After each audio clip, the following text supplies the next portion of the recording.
Sometimes I just have the impulse to make something, and I find that if I can just act on that and not procrastinate, something good happens. I also find that my impulse to create often comes in the middle of doing other more boring tasks that I want to get out of. Some of the business related things that are just need to be done but aren't overly excited. So it could be less my muse and more my inner child who doesn't want to do their chores. Be that as it may, I decided that I wanted to do something with this cool little fossil shell that I had.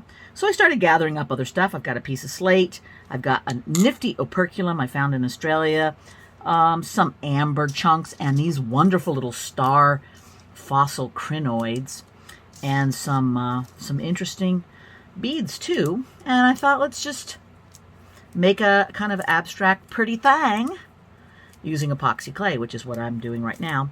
Epoxy clay is a two-part material. It's a mold, putty-like material, and you have to mix the two equal parts thoroughly together, and then you get your putty to play with, about an hour's worth of playtime.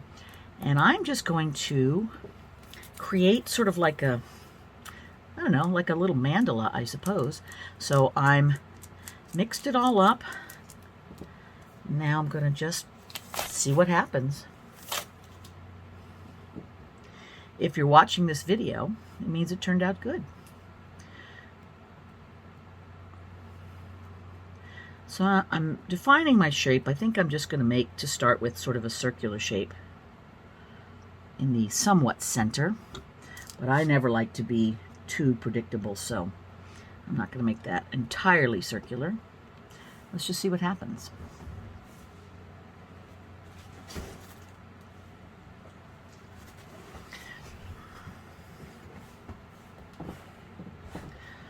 Shell first.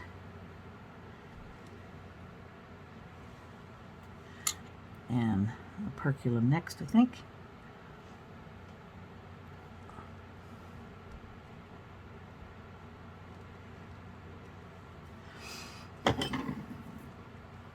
I love these little bits of natural amber from Lithuania.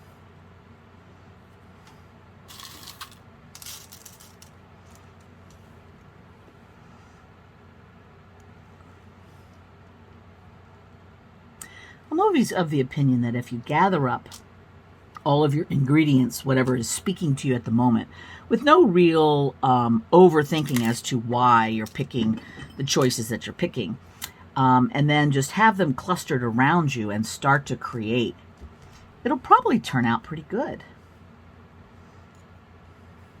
Because I feel like your brain is always creating sort of in the background, almost like dreaming, if you're a creative person.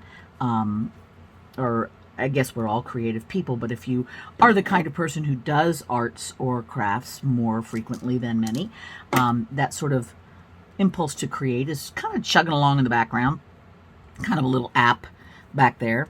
And when you kind of let it come out and play, it's already had ideas. It just needed the chance to play with them. So, I don't know. That's my thought. I could be wrong.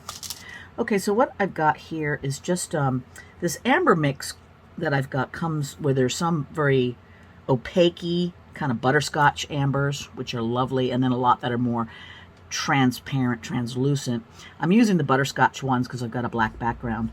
If I wanted to add these translucent ones, they do fine, perfectly fine there, and you can see through them, but this is going to be a bit more drama, so I save those for when I'm using white epoxy clay.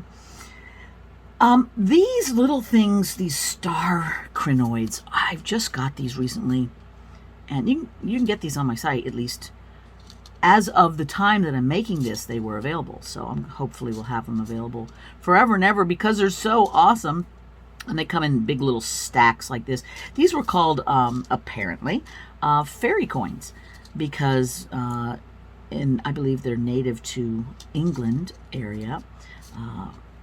When they were found, they look like these stacked up coins, because a lot of times, you know, Viking coins or Roman coins, different kinds of coins, as they were preserved in the earth and found later, they were kind of in these little stacks because it kind of encrustulated together. So when they saw these and these star shapes, they're kind of like, oh, this must be fairies coins. Whether or not anyone actually believed that, or if it was just a good story to tell the children's, I don't know, but I find it quite lovely. Either way, so we're going to add some of our little fairy stars here. I just love these things, and they're different sizes, and I'm going to use a couple of these that are big and tall, and then scatter around some of these that are smaller.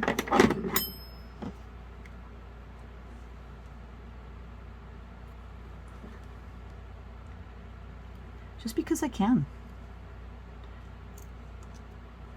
Some sides have more detail than the others, so I'm kind of trying to pick and choose. You might say, well, what is this supposed to be? I don't really worry about that too much. I just like pretty things. So if I can make something with interesting stuff to look at, stuff with a story, then I'm amused by that, and I figured somebody else maybe, if they want to make purchase this and put it in their world and enjoy my story in their life, well then, yay, I'm having fun making it. And once in a while I like things so much that I keep them, but a lot of times I'm imagining that they're already going to go live with someone else, so that's part of the fun. But I love the idea of these little crinoid, they're very similar animals still around today, sea feathers, I think they're called. I could be wrong. I'll have to look that up. But they are a funky thing. You should go see what's going on with them, because they're interesting. And they've been around for many, many aeons.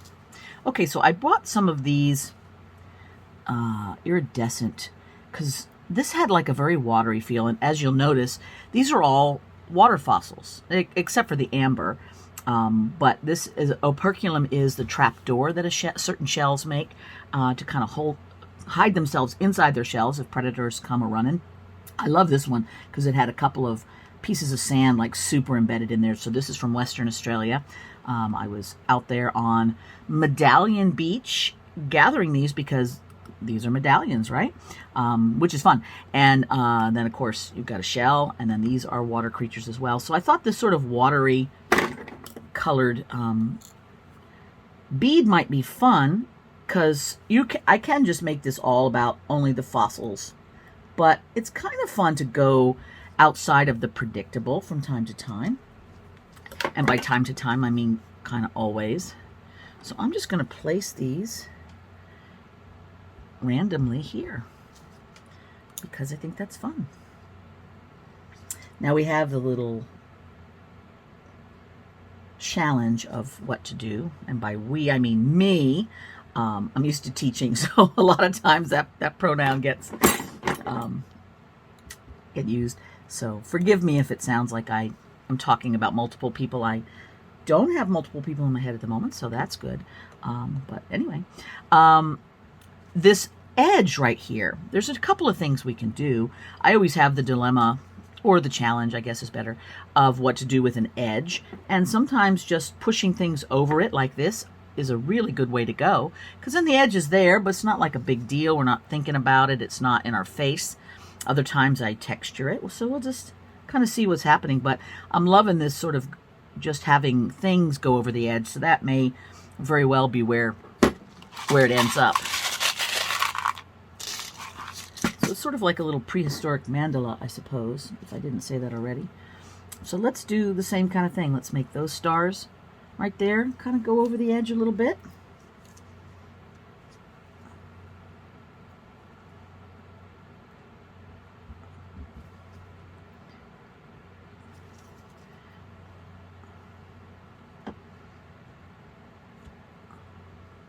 One thing I love about working with epoxy clay is that you can stick things in at angles and work kind of sculpturally with this. I'm pushing down the end so that they can kind of pop up. It's just super fun. So I have a pile of them down there. Sometimes I like to just bring an element somewhere else so that there's like a continuity with that. So I think if I've got one up there, I might want more than one. So let's see where the rest of mine are.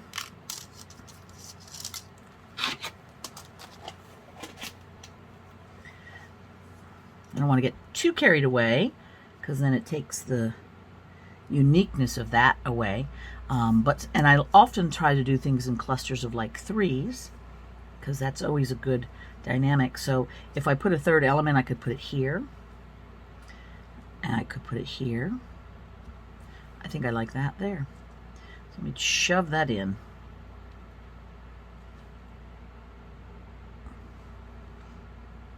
Oh yeah. I'm going to come back to this with some more crinoids. I think that might be the best way of going. Let me see if I have any. Got a couple of these, should work. Oh, that's a pretty one. Another stack up. Wonder if that will fit here. Yeah. The nice thing about this epoxy clay is it's just so grabby. So as long as it's embedded in there nicely, it's going to stay.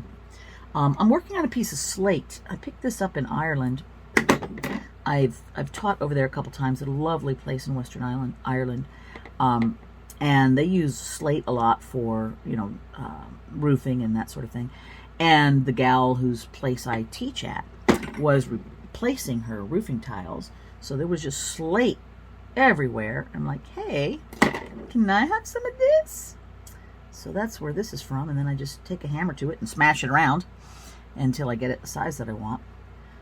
The exposed clays that are left, I'll go back and create a bit of a texture in a minute, but right now I'm kind of getting them out of my way, seeing if I like what's left. Okay, looking pretty good so far. Let's see if we've got a bit more of our butterscotch amber, or if we want to switch to clear amber. It's a mystery at this point. Let's see what that one looks like. What do you think? I kind of like that, where we've got that bright color in here and then it kind of goes to this darker color. It gets lost a little bit, but kind of in an interesting way. That's a fun piece, but I don't think it does anything for it. I like the process of designing as I go. I find that to be very relaxing and fun. Not everybody does. Sometimes it's stressful. So if you're one of those people who really prefer to kind of sketch everything out and think about what goes where before you begin, you got to be true to you. So whatever works for you is what you should do. Yeah, I think this is kind of a fun contrast. It brings in that same amber look, but it's different. I'm using a pickup tool, Crystal Katana. I love these. They're very good, but not everything will be picked up easily with the pencil. So sometimes I got to get my little needle nose tweezers in there and do it that way. Okay. So far, so good.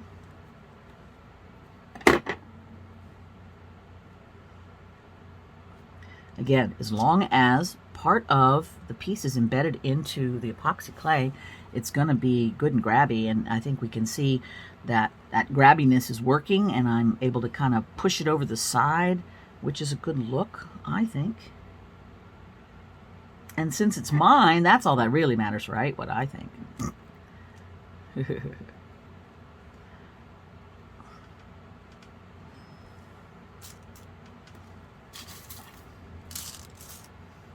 I sell these in little vials, and I would recommend, and I'm not saying this just as a person who wants to get you to buy my stuff, although there is that, but it's really nice to have a lot of choices.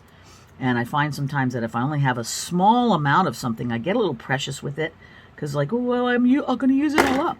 Whereas if I have a lot of it, it's like, I got plenty.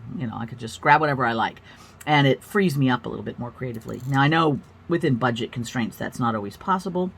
But if you have the option of getting more than one vial of this stuff, I recommend it because it's just better. I think. I'm going to stick that in there.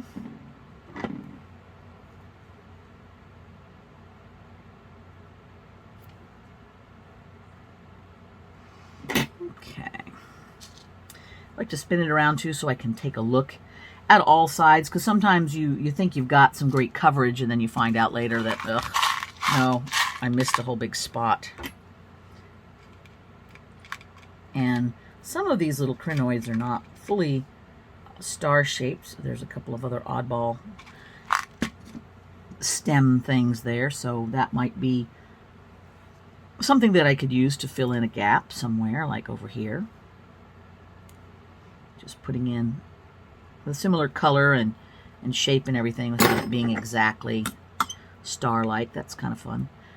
So I've been doing a lot of just shoving things in and hanging out the side. I think that kind of works for this whole mandala concept, don't you? Mandala? How do you say it? If you know, just mention it in the comments so then I'll know. I could Google it, but that doesn't seem as interactive.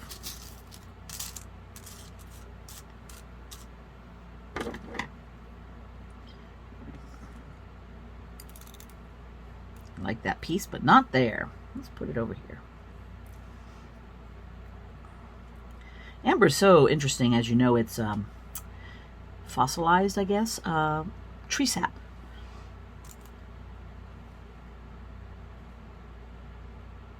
And there's a couple of tests you can do to make sure that what you have is actually amber and not just a pretend resin that looks like amber.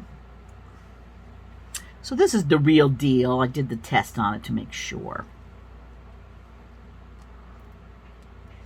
Okay, I'm going to put that one. I put a little blob of epoxy clay up there because I want to kind of shove this on top of other things, because I think that can be fun. That'll work. Give it a little bit of height there. All right, so I'm kind of feeling like this is mostly done, and maybe just a little hit here and there with texture. I wonder.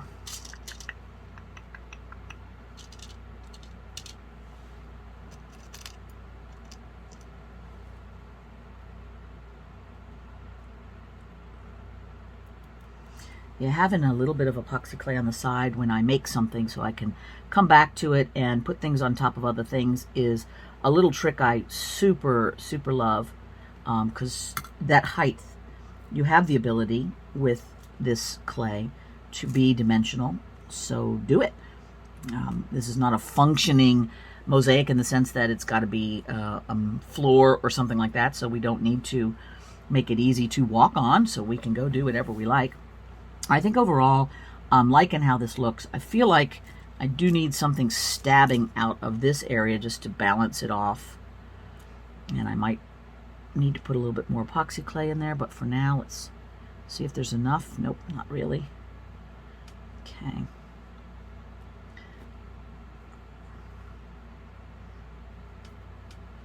Okay, put that there. Shove that back in.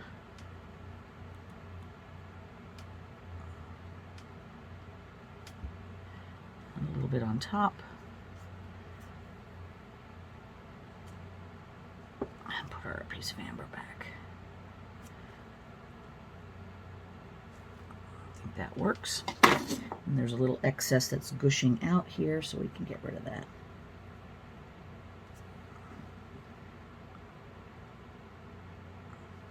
Sometimes gushing out is great, but not right now. All right, so I'm going to go and just sort of make a little bit of texture on any of this clay that I see sticking out, and hopefully I'll catch all of it, just to make a more pleasant, organic feel. So it doesn't look like gum, but it could be almost slate-like.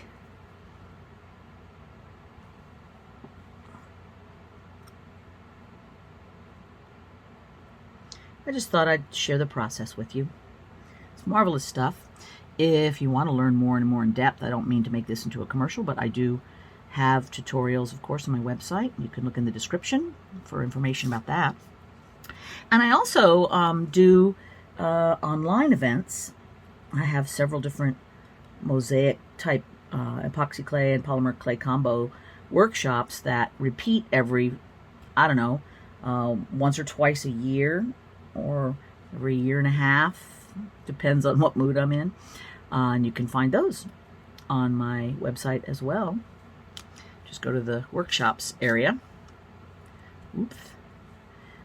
And I will be happy to kind of go through the process of a more dramatic piece, step by step, with lots of info.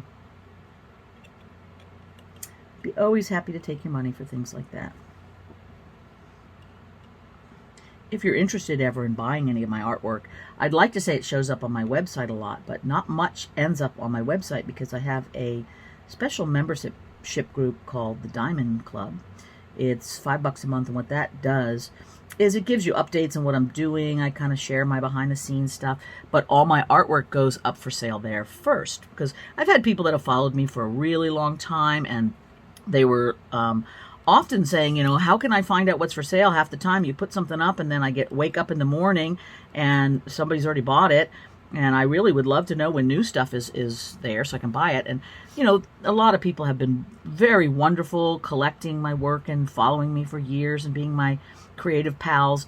And my daughter-in-law suggested I do a little membership club, which at first I was kind of like, oh, I don't want to charge people for the ability to buy my work. That seems like jerky.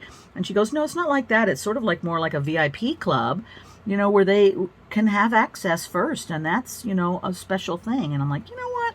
Let's give it a try and see. And so I've had it now for years, which is really great for me. And I think for everybody else too, because they get first crack at all this stuff. So if my work is interesting to you, of course you can always message me, but you might want to consider joining the Diamond Club. There is only one stipulation, is you have to be cool, play nice with others, be kind. Now, and if you're not that person, then just don't talk a lot online, because we're allowed to be who we are. But the group itself is very good, and we do special sales all the time, not only of my artwork, but also when I come across some really interesting supplies and things, and I want to give them a crack at it before other people. So, there's some benefits to it if you're a creator as well as if you're a collector. Okay, I'm going to put another little something out here because I'm looking at it and I feel like it needs just a little something skewing off in this direction for balance. And I'm feeling like maybe one of these ones here. How does that sound? And I've been doing this little kind of texture, getting rid of anything extra because we don't need to have a glob of it, but anything that's visible, I've just been, as you noticed, just doing this little texture that kind of mimics the surface of the slate. I think that works. And I've been wiping both my fingertips as needed and my tool as I go along. All right, so I'm kind of liking what I see here. The only thing that isn't dealt with is right in here where that shell gaps from the operculum. There is some space, so I'm kind of deciding what I want to shove in there, and I kind of thought maybe just some more amber would be kind of nifty. I'm gonna just see how nifty that is and just shove a little piece in. So it kind of fills up the gap, but I'm picking the brown, the clear amber, so that it's not in your face kind of a thing. Just sort of settles itself in there and is just cool. That seems to be a good idea. And more.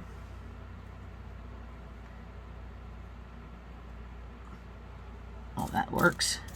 That works. I like it when it works, don't you? Let's see what else. Yeah, there's a small one. The benefits of excess. That's the nice thing about, and partly the reason why I have things in my store. What I've tried to do is concentrate on one-of-a-kind, unique type items that you can't readily get anywhere else as easily, or, something that I get in bulk. Well, that one's just gone forever now. I get in bulk that I love myself and like to use myself. But if I get extras and I have some to share, and it helps pay for what I use, and of course it's nice to share some of these wonderful little treasures that I find all over the place. I have done a lot of traveling, and I've picked up interesting things in my travels. And then I just have different sources. So I try to share those as I can for my own reasons, but also just to kind of help my fellow creators have some other wonderful little treasures. Okay, let's take a look at this and see how we like it. Gonna do any fine tuning that might be needed. Okay, I feel like, I'm gonna take it off of here so we can just see it. I had this as a non-stick surface. It helps it stay put while I'm working on it, but it also lets me move out to the outer edges if I needed to do that. But I feel like that's kind of a fun little cluster for absolutely no reason. When this is all dry, I'll turn it over on the back and put a hanger on it, or maybe I'll mount it on something else besides, just to give it some stability. Slate can be a little fragile. It chips off rather easily, so sometimes mounting it on something else is good. We'll see. But I kind of feel like that looks pretty good. There's like a lot of texture in where these things are. I'm trying to debate if I need to put anything else on top of those just for funsies. Like maybe one of these ambers, the darker ones, over the top, just to kind of hide some of the goob. I don't know, that's okay, but it's also nice just to have it a little different patterning and contrasting over here than the amber everywhere else. So yeah, I think we'll stick with that. Okay, I think it's done. So epoxy clay, and I'm using epoxy Sculpt, which is my favorite epoxy clay. Takes 24 hours to completely cure, so I'll just leave that alone, let it dry, and check back tomorrow and put a hanger on. Cool, right? Hope you enjoyed creating with me.